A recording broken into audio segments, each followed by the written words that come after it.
From the studios of Boise State Public Radio News, I'm Gemma Gaudette. This is Idaho Matters.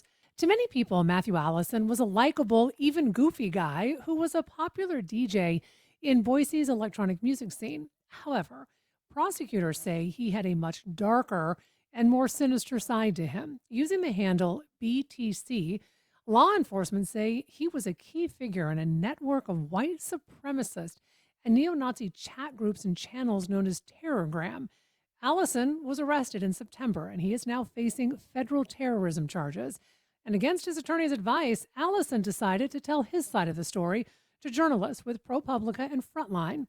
Today, journalist James Bandler with ProPublica is joining us to talk more. James, welcome to the show.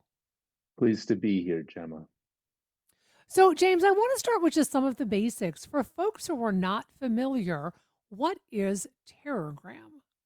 So Telegram is a constellation of chat groups and channels on the messaging and social media app Telegram. It's a group of people who've sort of banded together, sharing a belief that Western societies, Western democracies are hopelessly corrupt and need to be brought down, that you need to accelerate the collapse of these societies and bring about, in order to bring about rise of a dream white ethno state. And members of this community called Terragram and the leaders, who are called the Terragram Collective, pushed for targeting minority groups, Blacks, Jews, gays, immigrants, with violent assaults, attacks, murder, assassinations of political leaders, judges, anything to spur chaos and a race war.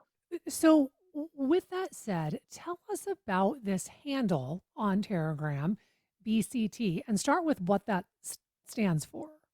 So BTC stood for ban this channel, and this was one of the more prolific posters on Telegram.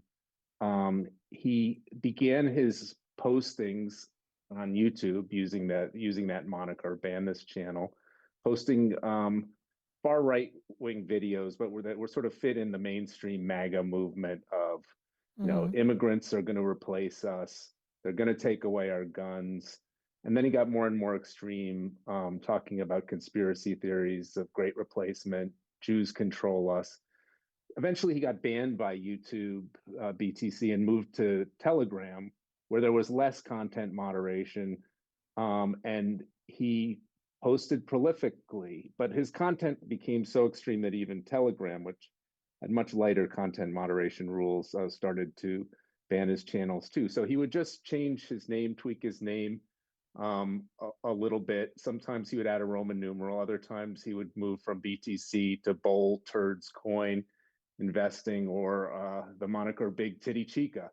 But always he was posting the same sort of content, which was, basically calling for the end of Western democracies, fomenting race war, and, urging people on to make attacks.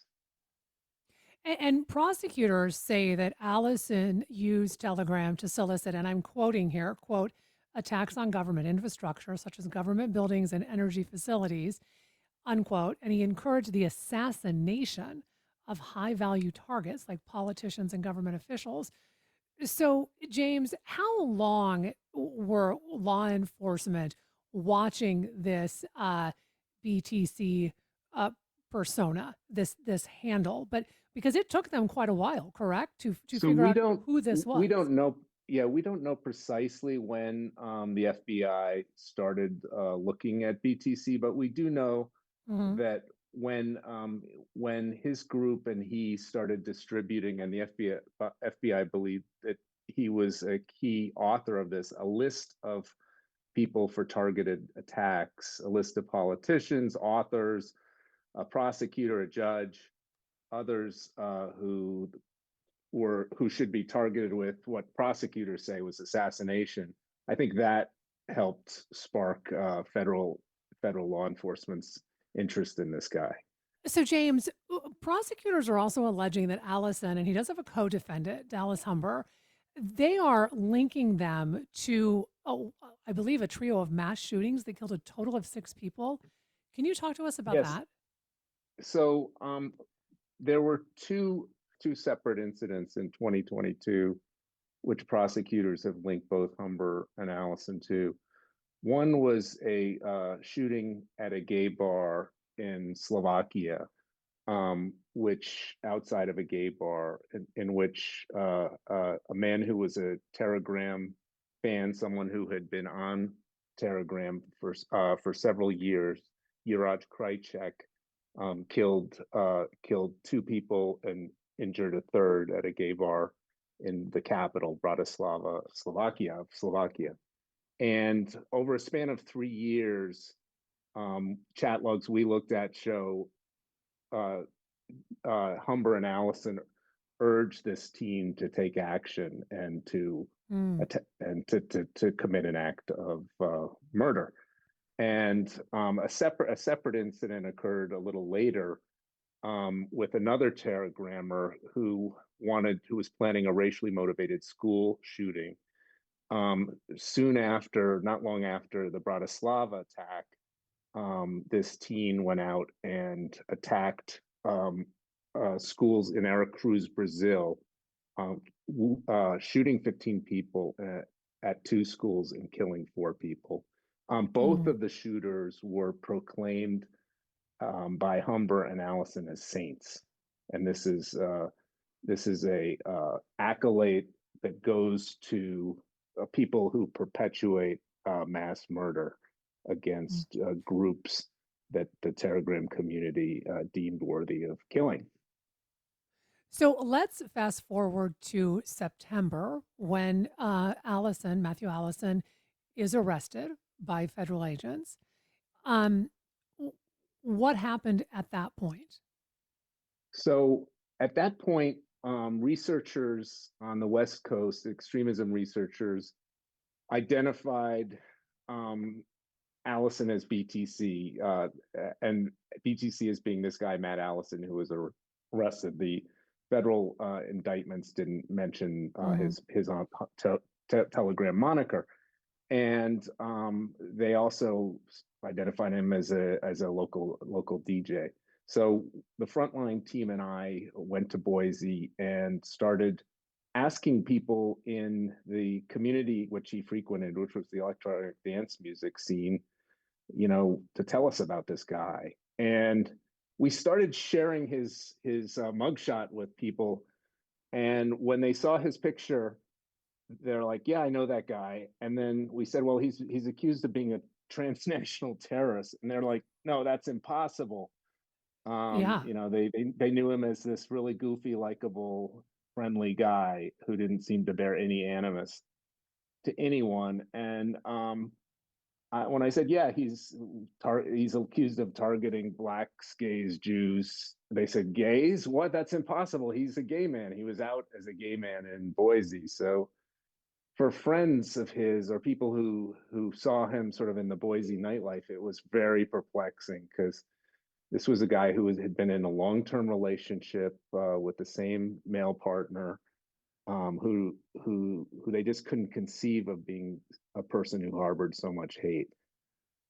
Well, and I think that's what's so surprising about this, James, is that when you read your article and you hear exactly what people who thought they knew him talked about him, uh, it doesn't even make sense. So how at this point then do you sit down with Matthew Allison? Because we should say this was against the advice of his attorney, but he wanted to tell his side of the story. Well, I think first of all, I think he was probably lonely. He was. What struck me about him was the in-person Matt Allison was very similar to the guy his friends had described. He had a very agreeable smile. He seemed soft-spoken. He emphasized that he was not a transnational terrorist. That these Hmm. were the views he expressed on Telegram. He admitted he was BTC, were free speech, and that he was really first and foremost a video artist, and he was very proud of these video creations he made, which range from far right-wing propaganda to really very grisly films celebrating mass murderers who kill people. And it was very hard to reconcile the sort of mild person in front of me with the art he created. And I say art with So, quotes. so I mean, because he created something like 120 videos over Yeah, 5 years. he was prolific content creator. It seemed like, and he was on Telegram, posting relentlessly. It seemed like this was, his one of his main activities. Now, to earn a living, he worked in bakeries in Boise.